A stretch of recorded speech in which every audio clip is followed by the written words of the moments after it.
حدیثیں سنائی ہیں کہ من ماتا، جو بندہ اس حالت میں فوت ہوا، لا یشرک باللہ، کہ وہ اللہ کے ساتھ شرک نہیں کرتا تھا، دخل الجنہ، وہ شخص جنت میں داخل ہو گیا، وہ جنت میں۔ اللہ کے نبیوں سے ممکن نہیں کہ وہ شرک کریں، اللہ کے نبی شرک کر سکتے؟ وہ تو توحید سکھانے کے لیے ہے، لیکن اللہ نے اپنے نبیوں کو مخاطب ہو کر فرمایا ہے خود جا کے قرآن کو کھول لینا، اپنی بابرکت آنکھوں سے اس کو پڑھ لینا۔ اللہ نے آپ کو آنکھوں کی نعمت دی ہے، کانوں کی نعمت دی ہے، دل دماغ کی نعمت دی ہے، آپ پڑھیں، نہیں پڑھ سکتے پوتے کو کہیں، بیٹے کو کہیں کھول سورہ زمر، سورہ زمر کی آیت نمبر 25 پڑھ، اس کے اندر اللہ کیا فرماتے ہیں؟ وَلَقَدْ أُوحِيَ إِلَيْكَ، اے سونے محبوب صلی اللہ علیہ وسلم، ہم نے آپ کی طرف بھی یہی وحی کہی ہے، وَإِلَى الَّذِينَ مِن قَبْلِكَ، آپ سے پہلے جتنے بھی انبیاء اور رسول آئے ہیں سب کی طرف ہم نے یہی وحی کر کے بھیجا ہے، لَإِنْ أَشْرَكْتَ لَيَحْبَطَنَّ عَمَلُكَ، اگر آپ نے بھی شرک کیا اللہ آپ کے عملوں کو بھی ضائع فرما دیں گے۔ اللہ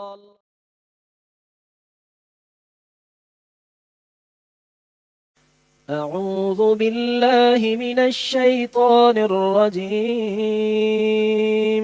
بسم اللہ اس الرحمن۔ سلسلے میں جو آج میں نے آج کے خطبہ جمعہ کا موضوع منتخب کیا ہے وہ بھی بہت اعلیٰ، بہت عظیم اور بہت زیادہ اہم ترین جو ہے وہ بات اور گفتگو ہے، اور وہ ہے شرک کیا ہے اور توحید کیا ہے۔ بظاہر اس مختصر سے وقت میں اتنے بڑے موضوع کو سمیٹنا بہت مشکل ہے، لیکن جو اللہ نے توفیق بخشی، میں اللہ پاک سے دعا گو ہوں اللہ مجھے اور آپ تمام سب کو جو ہم سنیں اس کو سمجھنے کی توفیق نصیب فرمائے اور اس پر عمل کی توفیق نصیب فرمائے۔ تو میں بلا کوئی لمبی چوڑی تمہید ڈائریکٹ سے آیات و احادیث سے شروع کرنا چاہتا ہوں، اور اس سلسلے میں آپ کو سب سے پہلے جو حدیث سنانا چاہتا ہوں وہ صحیح بخاری کی ہے اور صحیح مسلم کی ہے، متفق علیہ۔ اور میں آج اپنے دوسرے حدود و قیود کو بالائے طاق رکھتے ہوئے اور آزاد گفتگو، آزاد اللہ اس کے رسول کے لمٹ میں رہ کے آزاد میں لہجہ آزاد جو میرے دل نے اللہ نے مجھے بخشا، تو انشاءاللہ درد دل سے میں آپ کے سامنے پڑھنا چاہوں گا۔ ہو سکتا ہے اللہ پاک ہمارے دلوں کو نرم فرمائے اللہ پاک، اور ہمیں اللہ سمجھ نصیب فرمائے۔ تو ایک دن رسول اللہ صلی اللہ علیہ وسلم کے پیچھے معاذ رضی اللہ تعالیٰ عنہ بیٹھے ہوئے تھے، اور معاذ بن جبل عالم صحابی ہیں، اور آپ علیہ السلام کے پیچھے بیٹھے ہیں۔ كنت ردف النبی صلی اللہ علیہ وسلم علی حمار لیس بینی و بینہ الا مؤخرۃ الرحل، فرماتے ہیں میں نبی صلی اللہ علیہ وسلم کے پیچھے بیٹھا ہوا تھا سواری پر، اور میرے اور آپ کے درمیان میں کوئی چیز نہیں تھی سوائے وہ جو لکڑی کا، پنجابی میں جس کو وانا کہتے ہیں، وہ لکڑی کا کجاوا، اس کی لکڑی جو ہے وہ میرے اور نبی صلی اللہ علیہ وسلم کے درمیان میں تھی، میں اتنا نبی صلی اللہ علیہ وسلم کے پاس تھا۔ تو رسول اللہ صلی اللہ علیہ وسلم نے مجھے فرمایا کہ یا معاذ، اے معاذ، قال لبیک یا رسول اللہ وسعدیک، میں حاضر اللہ کے رسول، میں حاضر۔ تھوڑی دیر آپ آگے چلے تو اپنا یا معاذ، اے معاذ، قال لبیک یا رسول اللہ وسعدیک، اے اللہ کے رسول میں حاضر ہوں، میں حاضر۔ تھوڑی دیر اور آگے چلے آپ نے یا معاذ، اے معاذ، قال لبیک یا رسول اللہ وسعدیک، اللہ کے رسول میں حاضر ہوں، میں حاضر۔ دور نہیں تھے، بالکل پاس تھے۔ 3 بار رسول اللہ صلی اللہ علیہ وسلم نے ان کو مخاطب فرمایا، 3 بار ہی انہوں نے یہ کہا لبیک یا رسول اللہ وسعدیک، مطلب ہے بات بڑی عام ہے، بڑی بات اہم تھی، تو رسول اللہ صلی اللہ علیہ وسلم نے 3 بار توجہ ان کی اپنی طرف کی اور فرمایا یا معاذ، کیا آپ جانتے ہو کہ حل تدری ما حق اللہ علی عبادی وما حق العباد علی اللہ، اے معاذ کیا آپ کو پتہ ہے کہ اللہ کا بندوں کے اوپر کیا حق ہے اور بندوں کا اپنے اللہ کے اوپر کیا حق ہے؟ کیا آپ کو پتا ہے بندوں کا اللہ کے اوپر کیا حق ہے اور اللہ کا اپنے بندوں کے اوپر کیا حق ہے؟ قلت اللہ ورسولہ عالم، میں نے کہا اے اللہ کے رسول، اللہ اور اس کے رسول ہی بہتر جانتے ہیں۔ صحابہ کا یہ جواب ہوتا تھا، کچھ پتا بھی ہوتا تھا نا تو وہ کہتے تھے اللہ ورسولہ عالم، ہو سکتا ہے اللہ کے رسول صلی اللہ علیہ وسلم آج کوئی اگلی بات بتا دیں۔ قال فإن حق الله على العباد أن يعبدوه ولا يشركوا به شيئا. فرمایا رسول اللہ صلی اللہ علیہ وسلم نے اللہ کا اپنے بندوں کے اوپر یہ حق ہے کہ وہ صرف اسی کی عبادت کریں اور اس کے ساتھ کسی کو شریک نہ ٹھہرائیں. وحق العباد على الله ألا يعذب من لا يشرك به شيئا. جب بندے اللہ کی اس طرح سے توحید کے ساتھ اس کے وحدہ لا شریک کی عبادت کریں اور زندگی بھر ذرا بھی اس کے ساتھ جب شرک نہ کریں تو پھر بندوں کا اللہ پر یہ حق ہے. اللہ نے خود یہ اپنے اوپر حق رکھا ہے کہ وہ اپنے ایسے بندوں کو عذاب نہ دے. قلت یا رسول اللہ صلی اللہ علیہ وسلم افلا ابشر به الناس. میں نے کہا اللہ کے رسول صلی اللہ علیہ وسلم کیا میں یہ لوگوں کو خوشخبری سنا دوں, ساری دنیا جہان کو بتا دوں آپ کی یہ بات؟ آپ نے فرمایا نہیں, لا تبشرهم فیتکلوا. نہ بتانا ان کو, ہر کسی کو نہ بتانا. لوگ سمجھیں گے کہ شاید یہی ایک بات ہے جنت میں جانے کے لیے. یعنی وہ لوگ سمجھیں گے کہ صرف کلمہ پڑھ لیا ہے, لا الہ الا اللہ محمد رسول اللہ پڑھ لیا ہے تو بس, اور یہ پڑھنا ہی ہمیں جنت میں داخل کروا دے گا. لوگوں نے سمجھنا نہیں ہے. حالانکہ لا الہ الا اللہ محمد رسول اللہ جب انسان کہتا ہے تو اس کے اندر بہت سی باتیں ہیں. اس کا مطلب ہے کہ انسان جب لا الہ الا اللہ محمد رسول اللہ کہتا ہے تو وہ یہ کہہ رہا ہوتا ہے کہ میں اب اپنی پوری زندگی میں اپنے رب کے ساتھ کبھی بھی کسی کو بھی کسی طریقے سے شریک نہیں کروں گا, اور میں اپنی زندگی پر عمل کروں گا تو صرف اور صرف شریعت اسلام پر. اللہ نے جو شریعت بھیجی ہے میں شریعت محمد صلی اللہ علیہ وسلم پر, اللہ کی بھیجی ہوئی شریعت پر ساری زندگی مکمل طور پر عمل کروں گا. یہ لا الہ الا اللہ کا معنی ہے. تم نے ایسے ہی لوگوں کو بتا دیا نا تو لوگوں نے سمجھنا ہے شاید صرف لا الہ الا اللہ پڑھنا ہی کافی ہے. تو میرے بھائی سنیے, اللہ کے رسول صلی اللہ علیہ وسلم نے توحید کی کتنی برکت بیان فرمائی ہے. توحید کے متعلق رسول اللہ صلی اللہ علیہ وسلم کا کیا ارشاد ہے؟ فرماتے ہیں من شہد اللہ الہ الا اللہ وان محمد رسول اللہ حرم اللہ علیہ النار. جو بندہ اس بات کی گواہی دے اللہ کے علاوہ کوئی عبادت کے لائق نہیں اور اس بات کی گواہی دے محمد صلی اللہ علیہ وسلم اللہ کے رسول ہیں, حرم اللہ علیہ النار. ایسا کہنے والے شخص کے اوپر اللہ نے اپنی آگ کو حرام قرار دیا ہے. فرمایا من مات وهو يعلم انه لا الہ الا اللہ دخل الجنہ. توحید کی برکتیں دیکھیں. توحید اتنی بڑی نعمت ہے جس کو توحید حاصل ہے اور جو شرک سے پاک ہے وہ جنتی ہے. اس پر آپ آیات سنیں, میں نے بہت سی آیات آپ کو جلدی جلدی آیت سنانی ہے. من مات وهو يعلم, رسول اللہ صلی اللہ علیہ وسلم نے فرمایا جو بندہ اس حالت میں فوت ہوا کہ وہ یہ جانتا تھا انہ لا الہ الا اللہ دخل الجنہ, جو اس حالت میں فوت ہوا کہ اس کا علم ہے, اس کا یقین ہے, اس کا عقیدہ ہے, اس کا ایمان ہے اللہ کے علاوہ کوئی عبادت کے لائق نہیں, اللہ کے علاوہ کوئی بگڑی بنانے والا نہیں, اللہ کے علاوہ کوئی حاجت روا نہیں, اللہ کے علاوہ کوئی مشکل کشا نہیں, اللہ کے ساتھ کوئی بندہ جو اللہ کے ساتھ کسی کو بھی کسی طریقے سے شریک نہیں کرتا. اللہ کے رسول صلی اللہ علیہ وسلم نے فرمایا جو یہ شخص یہ جانتے ہوئے یہ ایمان عقیدہ رکھتے ہوئے فوت ہوا داخل الجنہ, وہ شخص جنت میں داخل ہو گیا.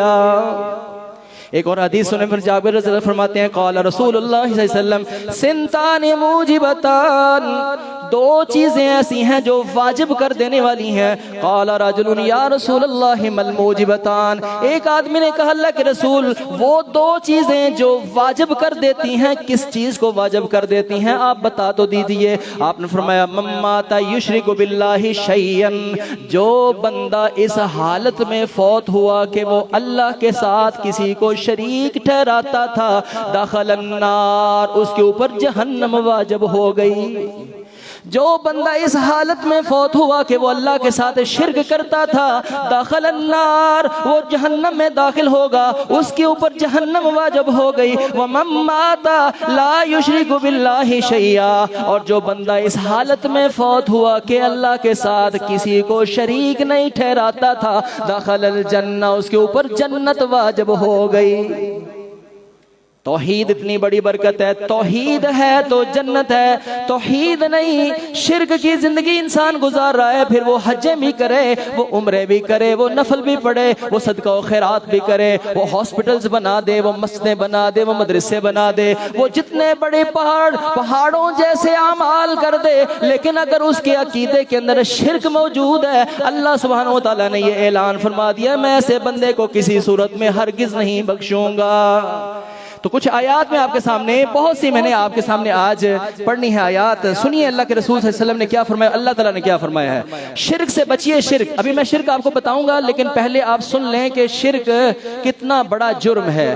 اور لقمان علیہ السلام کی وہ وصیت جو اپنے بیٹے کو وہ کر رہے تھے، اللہ سبحانہ و تعالیٰ نے اس کو قرآن بنا کے انسانوں کے اوپر نازل فرما دیا۔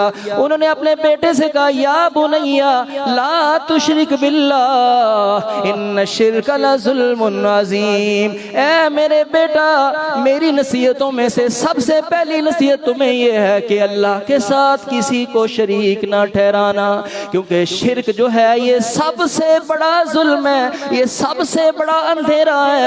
جو گناہ اور بھی بڑے ہیں، ظلم اور زیادتیاں اور بھی بڑی ہیں، ڈکیتی ظلم ہے، اور چوری ظلم ہے، زنا ظلم ہے، اور سود کھانا ظلم ہے، بڑے بڑے ظلم اور زیادتیاں ہیں۔ ساری ظلم اور زیادتیاں ایک طرف، ان سب سے بڑا ظلم یہ ہے ان الشرک لظلم عظیم، سب سے بڑا ظلم یہ ہے کہ انسان اللہ کے ساتھ کسی کو شریک ٹھہرا دے۔ اور اللہ تعالیٰ فرماتے ہیں ان اللہ لا یغفر ان یشرک بہ ویغفر ما دون ذلک لمن یشاء، تیرے اللہ کا یہ فیصلہ ہے، تیرے اللہ کا یہ فیصلہ ہے کہ وہ شرک کو ہرگز معاف نہیں کرے گا، اس کے علاوہ جو بھی انسان کا جرم ہوگا اللہ جس جرم کو معاف کرنا چاہیں گے معاف کر دیں گے، لیکن یہ اس کا قطعی فیصلہ ہے جو اس کے ساتھ، جو اس اللہ کے ساتھ اس کی عبادت میں، اس کی ذات میں، اس کی صفات میں جو کوئی کسی کو شریک کرتا ہے اللہ اس کو ہرگز ہرگز نہیں بخشے گا۔ وَإِذْ بَوَّأْنَا لِإِبْرَاهِيمَ مَكَانَ الْبَيْتِ أَلَّا تُشْرِكْ بِي شَيْئًا، ابراہیم علیہ السلام توحید کے نمبردار، ساری زندگی لوگوں کو توحید سکھانے والے، اللہ تعالیٰ نے اپنے نبی ابراہیم علیہ السلام کو مخاطب کر کے فرما دیا یا وَإِذْ بَوَّأْنَا لِإِبْرَاهِيمَ مَكَانَ الْبَيْتِ أَلَّا تُشْرِكْ بِي شَيْئًا، سونے خلیل اللہ، اللہ کے ساتھ کسی کو شریک نہیں ٹھہرانا۔ سن لیجئے میرے بھائیوں، میرا اور آپ کا خالق مالک ہمیں شرک کے رد میں، شرک کی مذمت میں کس قدر اللہ سبحانہ و تعالیٰ دہرا دہرا کر ہمیں عقیدہ سکھا رہے ہیں۔ اللہ پاک فرماتے ہیں انہ من یشرک باللہ فقد حرم اللہ علیہ الجنہ ومأواہ النار وما للظالمین من انصار، جس نے اس اللہ عظیم کے ساتھ شرک کیا فقد حرم اللہ علیہ الجنہ، اللہ نے ایسے بد نصیب کے اوپر اپنی جنت جیسی نعمت کو حرام کر دیا ہے، وہ اللہ کی جنت میں ہرگز نہیں جا سکتا۔ وَمَأْوَاهُ النَّارِ، ایسے بدبخت کا ٹھکانہ جہنم ہے۔ وَمَا لِلظَّالِمِينَ مِنْ أَنصَارٍ، پھر ایسوں کا قیامت والے دن کوئی مددگار بھی نہیں ہو سکے گا۔ سارے نبیوں کی دعوت، سارے نبیوں کی دعوت یہی دعوت تھی۔ اللہ پاک فرماتے ہیں، یہ سورہ زمر ہے، آیت نمبر 25، اللہ پاک فرماتے ہیں وَلَقَدْ أُوحِيَ إِلَيْكَ وَإِلَى الَّذِينَ مِن قَبْلِكَ لَئِنْ أَشْرَكْتَ لَيَحْبَطَنَّ عَمَلُكَ وَلَتَكُونَنَّ مِنَ الْخَاسِرِينَ۔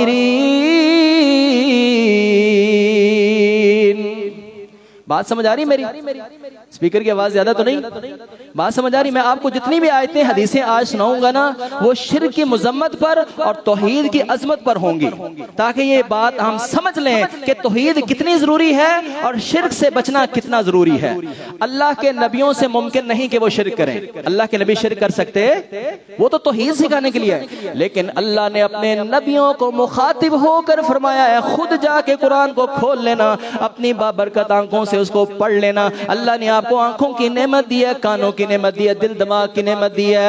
آپ پڑھیں نہیں پڑھ سکتے، پوتے کو کہیں، بیٹے کو کہیں، کھول سورہ زمر. سورہ زمر کی آیت نمبر 25 پڑھ. اس کے اندر اللہ کیا فرماتے ہیں؟ وَلَقَدْ أُوحِيَ إِلَيْكَ، اے سونے محبوب صلی اللہ علیہ وسلم ہم نے آپ کی طرف بھی یہی وحی کہی ہے. وَإِلَى الَّذِينَ مِن قَبْلِكَ، آپ سے پہلے جتنے بھی انبیاء اور رسول آئے ہیں سب کی طرف ہم نے یہی وحی کر کے بھیجا ہے. لَإِنْ أَشْرَكْتَ لَيَحْبَطَنَّ عَمَلُكَ، اگر آپ نے بھی شرک کیا اللہ آپ کے عملوں کو بھی ضائع فرما دیں گے. اللہ اللہ اللہ میرے بھائی، شرک نبی شرک نہیں کر سکتے، ان سے شرک نہیں ہو سکتا. مجھے اور آپ کو سمجھانے کے لیے اللہ نے یہ فرمایا ہے. اتنی عظمتوں والے پیغمبر اور رسولوں کو اللہ نے مخاطب فرمایا ہے. یہیں بس نہیں، میرے اور آپ کے خالق مالک نے 17 نبیوں کا نام لے کر کہا ہے. 17 نبیوں کا نام، 17 نبیوں کا نام لیا اللہ تعالیٰ نے. سورہ الانعام ہے، سورہ الانعام کی آیت نمبر پڑھ لیجئے گا، 83 84 85 86 87. اللہ نے پورا رکوع نازل فرمایا ہے. نبیوں کا نام سنیں، اپنے دلوں کو روشن کریں، قرآن کی محبت اور قرآن کے نور کو اپنے سینے میں منور فرمائیں اور اللہ کا پیغام سنیں. اللہ تعالیٰ کیا فرماتے ہیں؟ وَتِلْكَ حُجَّتُنَا آتَيْنَاهَا إِبْرَاهِيمَ عَلَىٰ قَوْمِهِ نَرْفَعُ دَرَجَاتٍ مَّن نَّشَاءُ إِنَّ رَبَّكَ عَلِيمٌ حَكِيمٌ. وَوَهَبْنَا لَهُ إِسْحَاقَ وَيَعْقُوبَ كُلًّا هَدَيْنَا وَنُوحًا هَدَيْنَا مِن قَبْلُ وَمِن ذُرِّيَّتِهِ دَاوُودَ وَسُلَيْمَانَ وَأَيُّوبَ وَيُوسُفَ وَمُوسَى وَهَارُونَ وَكَذَلِكَ نَجْزِي الْمُحْسِنِينَ وَزَكَرِيَّا وَيَحْيَىٰ وَعِيسَىٰ وَإِلْيَاسَ كُلٌّ مِّنَ الصَّالِحِينَ وَإِسْمَاعِيلَ وَالْيَسَعَ وَيُونُسَ وَلُوطًا وَكُلًّا فَضَّلْنَا عَلَى الْعَالَمِينَ. 17 نبی، 17 نبیوں کا اللہ نے نام لیا. 17 نبیوں کا اللہ نے نام لے کر پھر باقیوں کا اجمالی طور پر فرمایا وَمِنْ آبَائِهِمْ، ان نبیوں کے آباء و اجداد میں جتنے بھی نیک نبی گزرے ہیں، وَذُرِّيَّاتِهِمْ، اور ان کی اولادوں میں سے بھی جتنے نیک اور نبی گزرے ہیں، وَإِخْوَانِهِمْ، یہ 17 کا نام تو تمہارے ساتھ لیا ہے، باقی بھی جو ان کے بھائی ہیں، وَجْتَبَيْنَاهُمْ، ہم نے ان کو چن لیا، وَهَدَيْنَاهُمْ، ہم نے ان سارے نبیوں کو راہ ہدایت نصیب فرمائی، إِلَىٰ صِرَاطٍ مُسْتَقِيمٍ، یہ سارے کے سارے نبی صراط مستقیم پر چلنے والے تھے. سنو جو بات اللہ کا پیغام ہے، ذَلِكَ هُدَى اللَّهِ يَهْدِي بِهِ مَن يَشَاءُ مِنْ عِبَادِهِ، یہ اللہ کی ہدایت ہے، اللہ جس کو چاہے ہدایت کے راستے پر چلا دے. وَلَوْ أَشْرَكُوا، یہ 17 نبی، ان کے آباء و اجداد میں سے نبی، ان کی اولادوں میں سے نبی، ان کے بھائی نبی، ان کے اوپر نیچے جتنے بھی نبی نیک، سب اللہ فرماتے ہیں وَلَوْ أَشْرَكُوا، اگر یہ سب شرک کرتے لَحَبِطَ عَنْهُمْ مَا كَانُوا يَعْمَلُونَ، وہ زندگی بھر بھی جو نیکیاں کرتے رہے اللہ سب کو ضائع کر دیتا. اللہ ہو نہیں سکتا، کوئی نبی اور رسول شرک نہیں کر سکتا. اللہ مجھے اور آپ تمام سب کو سمجھانے کے لیے فرما رہے ہیں، سمجھانے کے لیے. شرک اتنی بڑی غلاظت ہے، شرک اتنی بڑی لعنت ہے، شرک اتنا بڑا جرم ہے، شرک اتنا بڑا گناہ ہے، اللہ کسی صورت میں اس کو برداشت نہیں کرتا. سن لو لوگو، اللہ کی توحید کے ساتھ اس کے ساتھ کسی کو بھی شریک نہ کرنا. اب سنو میں آپ کو بتاتا ہوں شرک کیا ہو سکتا ہے، توحید کیا ہوتی ہے. اللہ خالق مالک ہے، رازق ہے، ہر چیز پر اس کا قدرت اور کنٹرول ہے. اللہ سبحانہ و تعالی ہر چیز کا مالک ہے. اللہ کی ایک توحید ہے، اس کی عبادت کی توحید. نماز توحید ہے، نماز عبادت ہے، یہ صرف اس کے لیے. روزہ عبادت ہے، یہ صرف اس کے لیے. حج عبادت ہے، یہ صرف اس کے لیے. صدقہ و خیرات عبادت ہے، یہ صرف اس کے لیے. رکوع عبادت ہے، یہ صرف اس کے سامنے. سجدہ عبادت ہے، یہ صرف اس کے سامنے. اگر کوئی شخص بندہ سجدہ کسی اور کو کرتا ہے تو شرک کرتا ہے. ہے۔ شرک کی مذمت پر آپ نے آیتیں سن لی۔ اللہ تعالیٰ فرماتے ہیں شرک کا یہ شرک ہے اگر کوئی سجدہ کہ اللہ کو چھوڑ کر کسی اور کو کرے، رکوع اللہ کو چھوڑ کر کسی اور کے سامنے جھکے، یہ ساری کی ساری عبادتوں کے متعلق اللہ تعالیٰ فرماتے ہیں ان ساری عبادتوں کا حقوار اور سزاوار اللہ ہے۔ اللہ فرماتے ہیں ينزل الملائکۃ بالروح من امرہ علی من یشاء من عبادہ ان انذروا انہ لا الہ الا انا فاتقون، انہ لا الہ الا انا۔ اللہ فرماتے ہیں نہیں کوئی عبادت کے لائق صرف میں ہی، فتقون مجھ سے ڈرتے رہنا۔ وَلَقَدْ بَعَثْنَا فِي كُلِّ أُمَّةٍ رَسُولًا، ہم نے ہر امت کی طرف ایک رسول بھیجا، سب کی دعوت یہی دعوت تھی ان اعبدوا اللہ، او لوگوں صرف اللہ کی عبادت کرنا، وَاجْتَنِبُوا الطَّاغُوتَ، اللہ کے علاوہ کسی اور کے سامنے نہ جھکنا۔ سارے نبیوں کی ساری زندگی کی یہی دعوت ہے۔ اللہ فرماتے ہیں وَإِلَٰهُكُمْ إِلَٰهٌ وَاحِدٌ لَا إِلَٰهَ إِلَّا هُوَ الرَّحْمَٰنُ الرَّحِيمُ،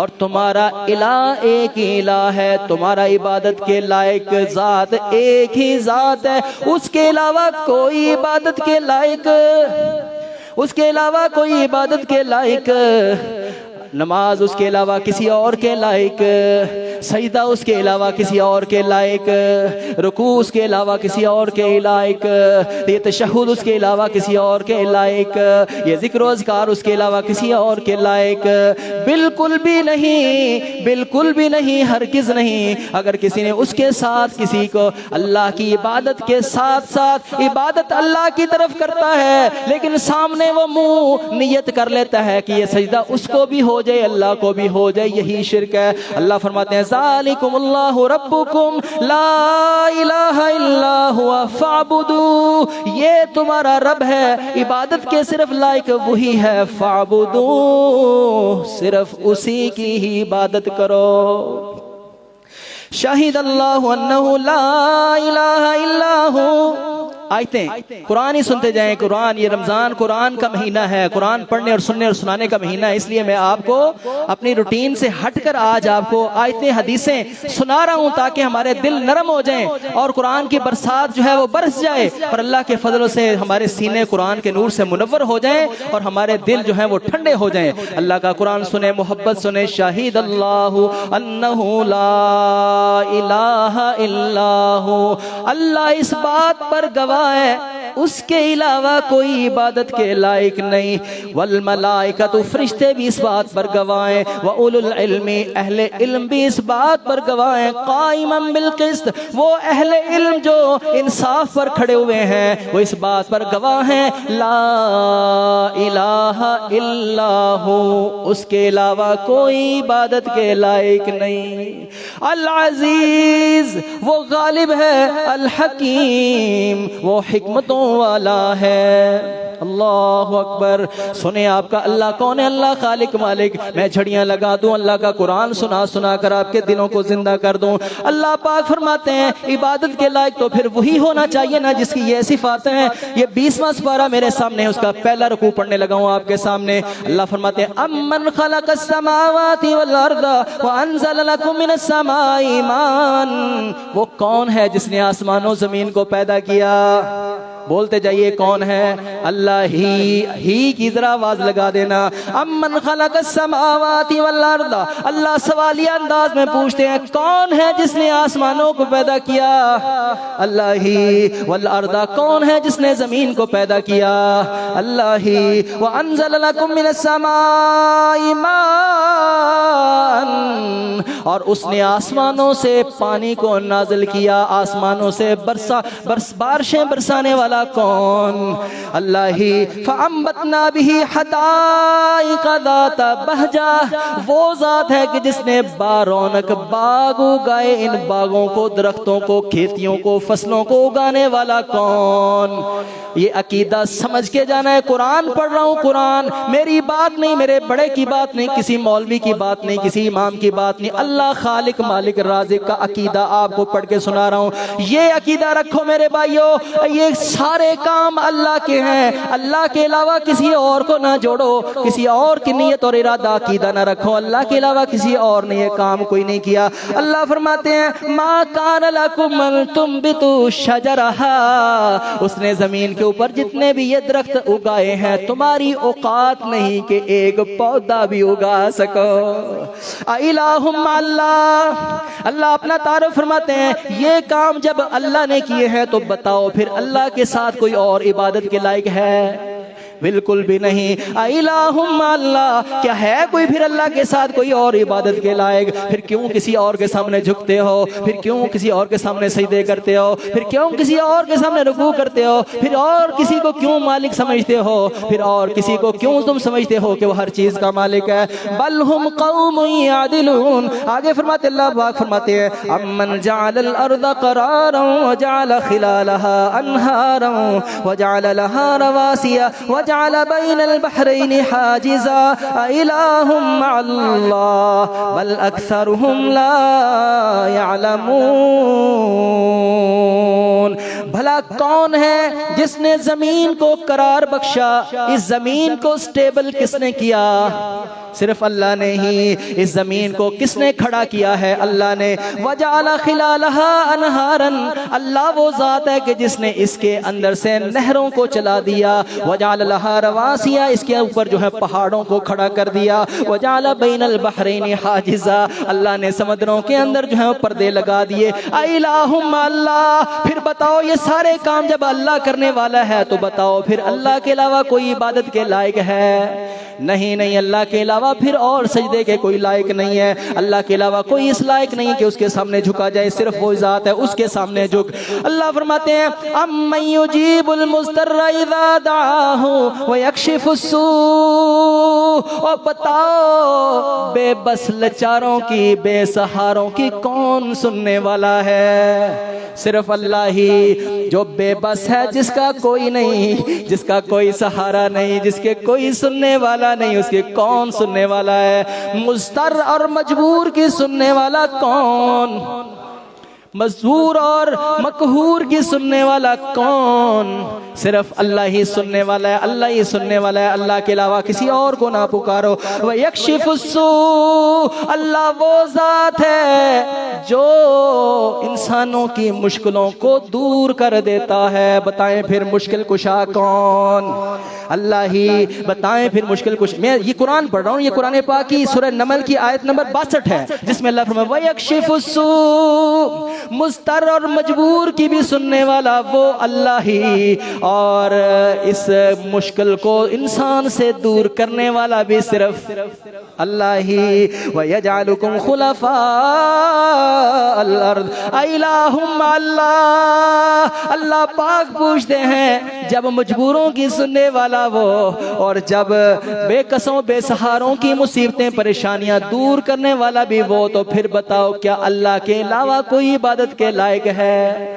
ہرگز نہیں۔ آگے اللہ پاک فرمایا امن یہدیکم فی ظلمات البر والبحر، اور بتاؤ تو صحیح کون ہے وہ ذات جو تمہیں اندھیروں کے اندر راستہ دکھاتی ہے، خشکیوں میں اور تریوں میں۔ ومن یرسل الرياح بشرا بین یدی رحمتی، کون ہے وہ ذات جو بارشوں کے آنے سے پہلے خوشخبری سنانے والی ٹھنڈی ہواؤں کو بھیجتا ہے؟ وہ کون ذات ہے؟ اور بارشیں کون بھیجتا ہے؟ ہوائیں کون بھیجتا ہے؟ جب بارشیں وہ برساتا ہے، جب ہوائیں وہ چلاتا ہے، جب خشکی اور تری میں راستے تمہیں وہ دکھاتا ہے، تو پھر اللہ فرماتے ہیں الہ مع اللہ، کیا ہے کوئی اللہ کے ساتھ جس کی عبادت کی جائے؟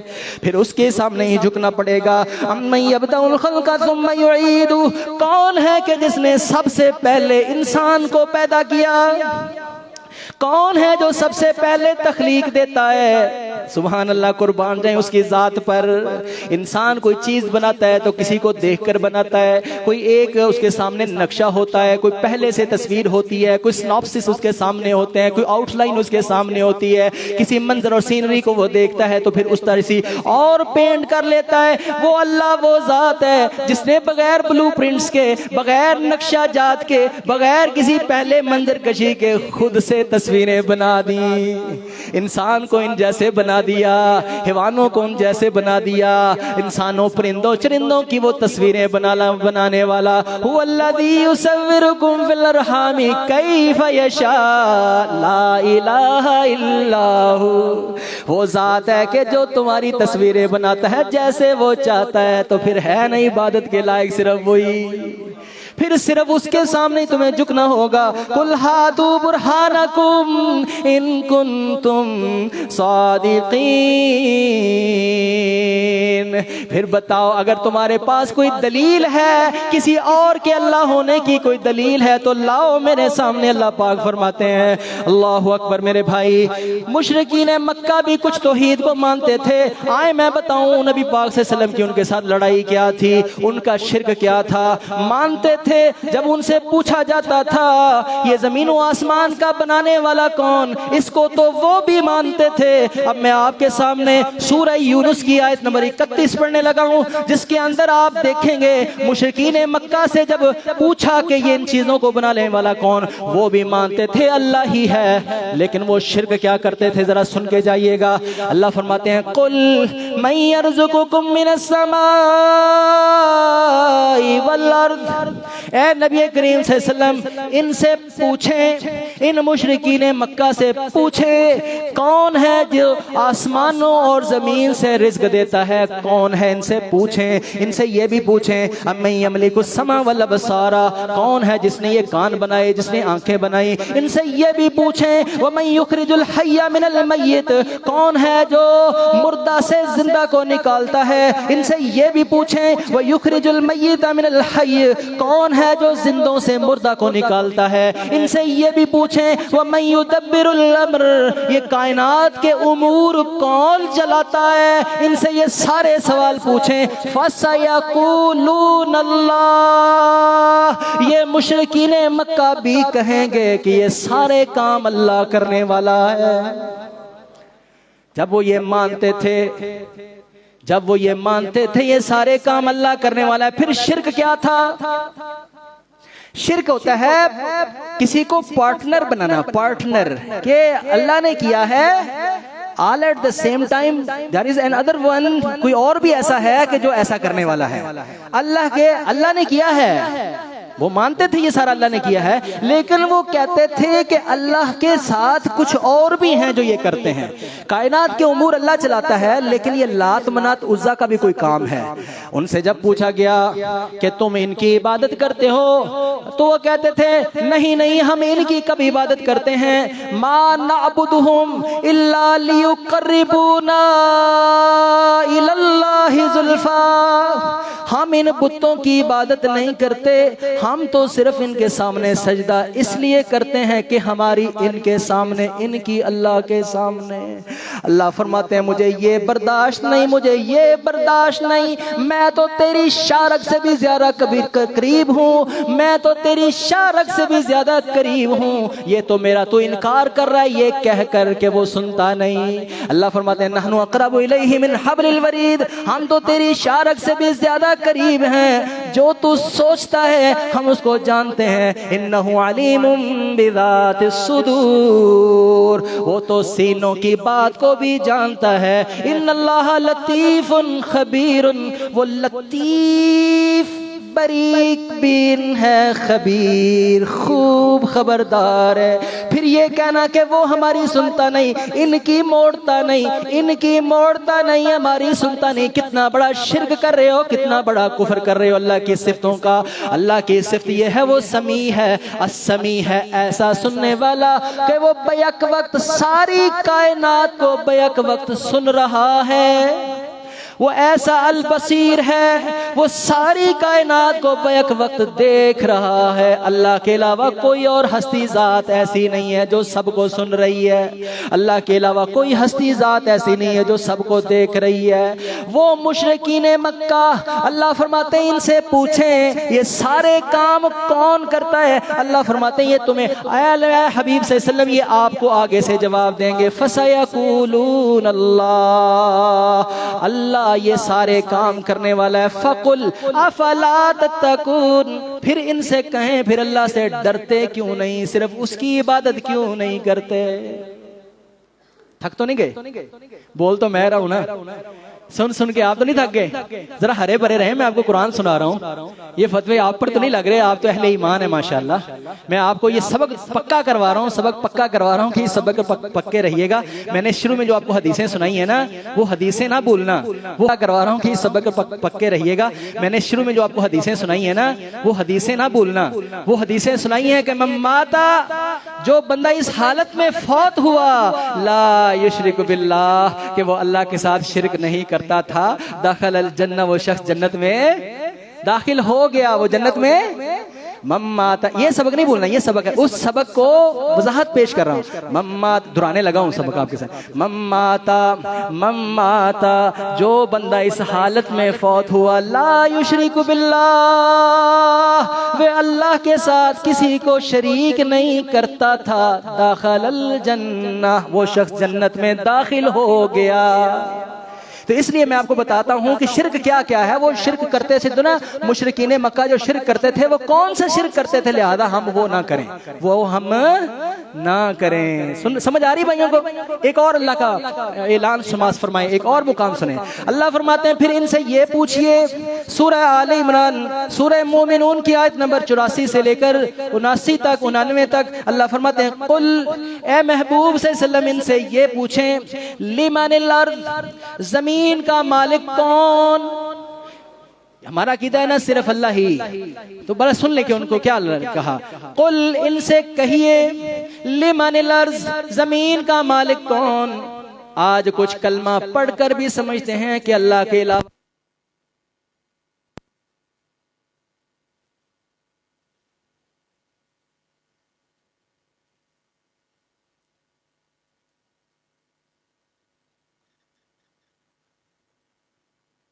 کنتم تعلمون، ان مشرکین مکہ سے کہیں اگر تم جانتے ہو تو بتاؤ، اس زمین کا اور زمین کے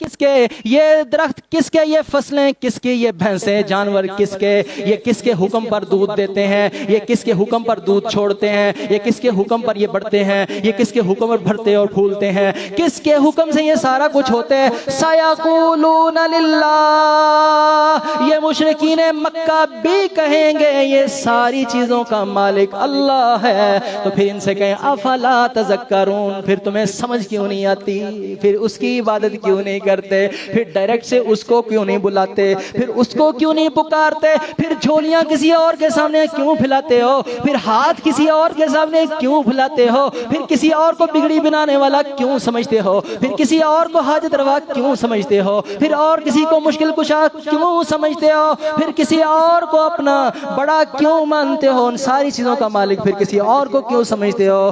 یہ سب کہ ان سے پھر یہ بھی پوچھیں، قل من بیدہ ملکوت کل شیء، ان ساری چیزوں کی ملکوت، بادشاہی کس کی ہے، کس کی ہے، وَهُوَ يُجِيرُ، وہ شیلٹر دیتا ہے، وہ پناہ دیتا ہے، وہ سہارے دیتا ہے، وہ وارث ہے، اللہ وارث ہے، وَهُوَ يُجِيرُ، اللہ وارث ہے، وَلَا يُجَارُ عَلَيْهِ، اس کے اوپر کوئی وارث نہیں ہے۔ ان کنتم تعلمون، بتاؤ پھر کون ہے جو انسانوں کو پناہ دیتا ہے۔ سَيَقُولُونَ لِلَّهِ، یہ کہیں گے یہ سارے کام کرنے والا تو صرف اللہ ہے۔ پھر اللہ فرماتے ہیں فَأَقُلْ فَأَنَّا تُسْحَرُونَ، پھر ان سے پوچھو کہاں بہکے پھرتے ہو، سب کچھ یہ مانتے ہو، یہ سارا کام اللہ نے کیا ہے، پھر بتوں کے سامنے کیوں جھکتے ہو، پھر کسی اور کے سامنے مناجات کیوں کرتے ہو۔ اللہ تعالیٰ نے قرآن پاک میں فرمایا ہے ان سے اعلان فرما دیں، یا ایھا الناس الناس ضرب مثل فاستمعوا له یا ایھا الناس، اے دنیا جہان کے ساری کائنات کے لوگوں سنو، ضرب مثل فاستمعوا له، ہم تمہارے سامنے ایک مثال بیان کرنے لگے ہیں، غور سے سننا، غور سے سننا، غور سے سننا۔ ضرب مثل فاستمعوا له ان الذين تدعون من دون اللہ، اللہ کو چھوڑ کر جس کو بھی تم پکارتے ہو اللہ کے علاوہ، اللہ کے علاوہ کس کو بھی جو تم پکارتے ہو، جن کو اللہ کے علاوہ تم پکارتے ہو تو وہ تو ایک مکھی بھی پیدا نہیں کرنے والے۔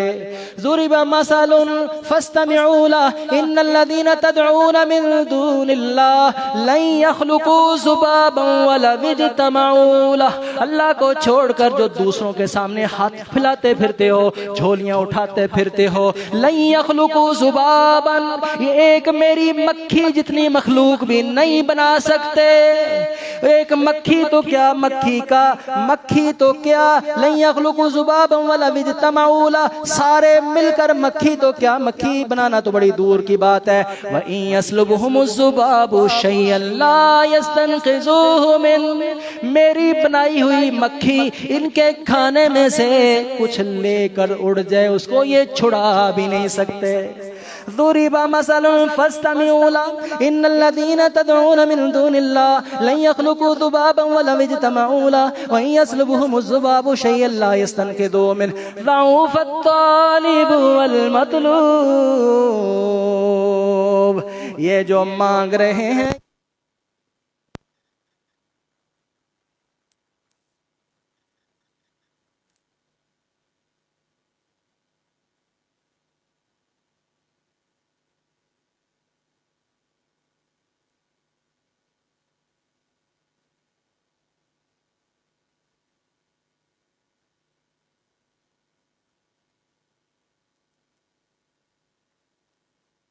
کا نظام اللہ نے چلایا، جب یہ سارا کچھ کرنے والا اللہ ہے تو پھر عبادت بھی اسی کا حق ہے، تو پھر عبادت بھی صرف اسی کا حق ہے۔ توحید کی دولت کس کے پاس ہے، جس کے دامن میں توحید ہے، اللہ سبحانہ و تعالیٰ نے جس کو توحید کی برکت سے مالا مال کیا ہے، رسول اللہ صلی اللہ علیہ وسلم نے فرمایا اسی بات پر اگر وہ فوت ہو جاتا ہے تو وہ سرٹیفائیڈ جنت ہے، وہ سرٹیفائیڈ جنت ہے اللہ کے فضل و کرم سے۔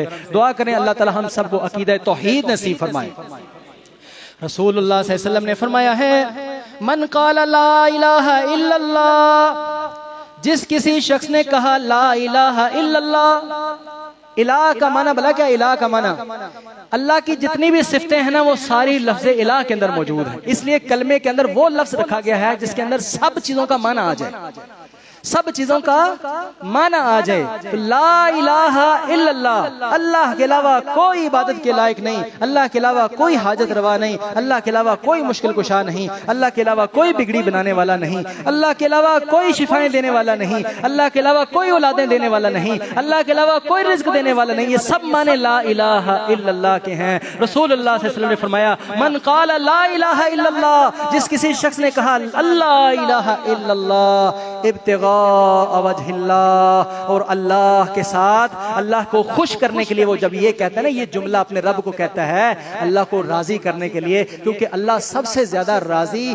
یہ جملہ سن کر ہوتا ہے جب اس کا بندہ اپنے رب کو یہ ذکر کرتا ہے نا لا الہ الا اللہ، لا الہ الا اللہ، لا الہ الا اللہ۔ اے اچھی اچھی پڑھنے کی ضرورت نہیں، وہ دل چ بھی سندا ہے تے او اون دے واسطے ضروری نہیں کہ سارے مل کے تو اچھی اچھی سارے دا سکون برباد کر دیو، اے نہیں گل۔ میں دو چار پڑھیا تو میں کہ تسی کتے نہ سمجھو کہ میں اے کہہ رہا تانوں، لا الہ الا اللہ کا ذکر کرنا سب سے افضل ہے، افضل الذکر لا الہ الا اللہ۔ جتنے بھی ذکر ہیں بڑے بڑے پیارے ذکر، اللہ کی قسم لائنیں لگ جائیں اور آپ حیران ہو جائیں، اتنے بڑے عظمتوں والے، وزنوں والے، اتنے بڑے حجم والے ذکر ہیں۔ رسول اللہ صلی اللہ علیہ وسلم نے فرمایا کہ سبحان اللہ الحمدللہ اللہ کے میزان کو بھر دے گا، یہ سبحان اللہ الحمدللہ تملا ما بین السماء والارض، زمین سے لے کر آسمان تک 500 سال کی جو مسافت ہے، اس مسافت کو بھرنے کے لیے اکیلا سبحان اللہ ہی کافی ہے۔ تو یہ اتنے اتنے بڑے جب ذکر ہیں، لیکن سارے ذکروں سے جو افضل ذکر ہے نا وہ توحید کا ذکر ہے، لا الہ الا اللہ کا ذکر ہے۔ اس لیے رسول اللہ صلی اللہ علیہ وسلم نے فرمایا من قال لا الہ الا اللہ، جس کسی بندے نے کہا لا الہ الا اللہ، یہ صرف کہنا نہیں، میں تمہیں جڑی گل سمجھا رہا نا وہ اے وے کہ صرف اے کہنا نہیں، اندر وچ عقیدہ بھی رکھنا ہے، عقیدہ بھی اے ہوے کہ جڑا اندر کچھ اندر کیا گیا ہے کہ ان دے علاوہ کوئی عبادت کے لائق نہیں۔ جب کوئی شخص یہ کہتا ہے ابتغاء وجہ اللہ، اپنے رب کو راضی کرنے کے لیے کہتا ہے، ختم لہ بہا، اور یہ کہہ کر اس کا اگر خاتمہ ہو گیا، داخل الجنہ، رسول اللہ صلی اللہ علیہ وسلم نے فرمایا کہ وہ شخص جنت میں داخل ہو گیا۔ یہ کہہ کر جو فوت ہو گیا وہ جنت میں داخل ہو گیا۔ داخلہ ماضی کا صیغہ استعمال ہوا ہے، ماضی کا، ماضی اس کو کہتے ہیں نا جو گزر گیا۔ تو یہ فرمایا جس نے لا الہ الا اللہ کہا، رب کو راضی کرنے کے لیے کہا، یہ کہہ کر اگر وہ مر گیا، داخل الجنہ، وہ جنت میں داخل ہو گیا، کنفرم جنتی، کنفرم جنتی۔ اور جس کسی خوش نصیب نے اپنے آخری کلام میں یہ کہا من کان آخر کلامی لا الہ الا اللہ، مرنے کے وقت بھی وہ یہ توحید کا نغمہ گا کے چلا گیا، مرتے ہوئے بھی وہ یہ کہہ رہا تھا لا الہ الا اللہ دخل الجنہ۔ فرمایا کہ کائنات حضرت محمد مصطفیٰ صلی اللہ علیہ وسلم نے وہ شخص جنت میں داخل ہو گیا۔ دعا کریں اللہ تعالیٰ مجھے اور آپ تمام سب کو مرتے وقت کلمہ نصیب فرمائے، اور کلمہ نصیب اس وقت ہونا ہے جب اس کے مطابق عقیدہ ہونا ہے، اور جب اس کے مطابق انسان جو ہے وہ ذکر کرتا رہے۔ اور یہ بات یاد رکھنا میرے بھائیو، جو انسان اپنی زندگی میں بولتا رہتا ہے نا، آخری وقت میں انسان کو اس کی توفیق ملتی ہے۔ یہ مثال میں نے آپ کو کئی بار سنائی ہے۔ امام ابن قیم رحمہ اللہ نے لکھا ہے کہ میں نے کئی موتوں کو دیکھا ہے، کئی لوگوں کو مرتے ہوئے دیکھا ہے۔ کوئی بندہ اپنا مال کرتا مر گیا، کوئی اپنے جانوروں کو پٹھے ڈالتا تھا، دودھ دھوتا تھا، وہ اسی کو آوازیں دیتے جو ہے وہ فوت ہو گیا۔ کوئی چنے کو گندم کرتا مر گیا، کوئی پیسے کرتا مر گیا، یعنی آخر میں وہ وہی کرتا جو ہے مر گیا۔ ہمارے اپنے ایک استاد تھے، انہوں نے ہمیں سمجھانے کے لیے اپنے والد کی مثال دے دی، اللہ ان کو بخشے۔ انہوں نے کہا میرا باپ جو اپنی زندگی میں بین بجاتا تھا، جب وہ فوت ہو رہا تھا نا تو فوت ہوتے بھی اس کی انگلیاں آخر پر ایسے کر رہی تھیں، ایسے کر رہے ہیں۔ جو بندہ انسان زندگی میں کرتا ہے نا، انسان کو آخر وقت میں اسی کی پھر توفیق مل جاتی ہے۔ ایک محدث ہے، ان کا نام ہے امام ابو زرع، اور جب وہ فوت ہونے لگے نا تو ان کے شاگرد ارد گرد سارے جمع ہو گئے۔ میں نے آپ کو پہلے بھی سنایا ہے، ہو سکتا ہے کوئی ایسا بندہ جس نے پہلے نہ سنا ہو، یہ موضوع کے ساتھ ملتا ہوا بڑا ایمان افروز واقعہ، اس لیے میں آپ کو سنا رہا ہوں۔ تو وہ جب فوت ہونے لگے نا تو ان کے جو ساتھی سے، ان کے جو دوسرے محدثین تھے، شاگرد تھے، انہوں نے حدیث کے مطابق عمل کیا اور ان کے سامنے پڑھنے لگے لا الہ الا اللہ، ہلکا پھلکا پڑھنے لگے لا الہ الا اللہ۔ رسول اللہ صلی اللہ علیہ وسلم فرمایا نا لکنوا موتاکم بلا الہ الا اللہ، جب کوئی بندہ فوت ہونے لگے تو اس کے سامنے لا الہ الا اللہ کی تلقین کرو تاکہ اس کی زبان سے لا الہ الا اللہ جو ہے وہ جاری ہو جائے۔ تو وہ جب لا الہ الا اللہ پڑھیں تو امام صاحب کی زبان سے لا الہ الا اللہ جاری نہ ہو، تو جتنا وہ جو ان کا آخری حالت تھی وہ نزع کا عالم تھا، ایسے سب ابھی ان کی روح نکلنے لگی ہے۔ تو سب پریشان تھے کہ یہ کیا بات ہے، اتنا بڑا امام، ساری زندگی حدیث اور دین کا کام کیا ہے اور یہ لا الہ الا اللہ نہیں پڑھ رہے۔ تو ان کے نام کے ایک اور امام تھے، علم والا بندہ، وہ علم والا ہی ہوتا ہے، اس نے کہا تم پیچھے ہٹو میں بتاتا ہوں۔ انہوں نے کہا یا امام، اے امام صاحب، حدثنی بحدیث لا الہ الا اللہ کما قال، اے امام صاحب مجھے وہ حدیث تو ذرا بیان کریں جو رسول اللہ صلی اللہ علیہ وسلم نے آخری موقع پر لا الہ الا اللہ پڑھنے اور تلقین کرنے کی جو حدیث بیان فرمائی ہے۔ امام صاحب چونکہ ساری زندگی کام ہی وہی کرتے رہے ہیں، جب ان کے سامنے یہ لفظ ہے نا حدثنی بحدیث، حدیث بیان کریں، ان کو شوق آیا، جذبے کے ساتھ اٹھ کے بیٹھ گئے اور ساری حدیث کی سند پڑھی کہ انا فلان ابن فلان وان فلان ابن فلان، یہ میں نے حدیث اپنے فلاں استاد سے سنی، اس نے اپنے فلاں استاد سے سنی، اس نے اپنے فلاں استاد سے سنی، اس نے اپنے فلاں امام سے سنی، اس نے فلاں صحابی سے سنی، اور صحابی رسول نے اللہ کے رسول سے سنی، اور اللہ کے رسول صلی اللہ علیہ وسلم نے فرمایا من کان آخر کلامہ لا الہ الا اللہ، اور جس کی بندے کا آخری کلام لا الہ الا اللہ ہوا، یہ ابھی پڑھا تھا تو امام صاحب کی روح پرواز کر گئی۔ آگے ابھی کہنا تھا داخل الجنہ، جس کسی کا آخری کلام یہ ہوا نا لا الہ الا اللہ، وہ شخص جنت میں داخل ہو جائے گا۔ یہ داخل الجنہ کا جملہ نہ کہہ سکے حال ہی میں ایک قاری صاحب فوت ہوئے ہیں، اللہ ان کے جنتوں میں اعلیٰ درجات بلند فرمائے۔ وہ سٹیج پر قرآن پڑھ رہے تھے اور قرآن پڑھتے ہوئے وہ صحابہ کی شان پر جو ہے وہ آیت پڑھ رہے تھے اور لہم مغفرہ یہ کہا اور اللہ کے پاس پہنچ گئے۔ صحابہ کے اوپر صحابہ کی شان پر وہ قرآن پڑھ رہے تھے اور کہہ رہے تھے لہم مغفرۃ واجر عظیم۔ کئی میرے چاچا جی یہ بھی آواز سننا چاہتے ہیں، قرآن پڑھیا کرو میرے بھائی، قرآن پڑھیا کرو، قرآن سنیا کرو، قرآن نال محبت کرو، قرآن دی تلاوت کرو، اوڑھنا بچھونا بناؤ، دن رات قرآن پڑھو، ہر وقت قرآن پڑھو، جدو اٹھو میں قرآن پڑھتے، پھر فجروں کے اندر جو ہے لمبی قرات ہوتی، پھر اٹھتے تو قرآن کی تلاوت کی تعلیم بھی دیتے، ساری زندگی صحابہ کو قرآن سکھاتے، اٹھتے بیٹھتے قرآن کو۔ حضرت قاری صاحب پڑھتے ہیں لہم مغفرۃ واجر عظیم۔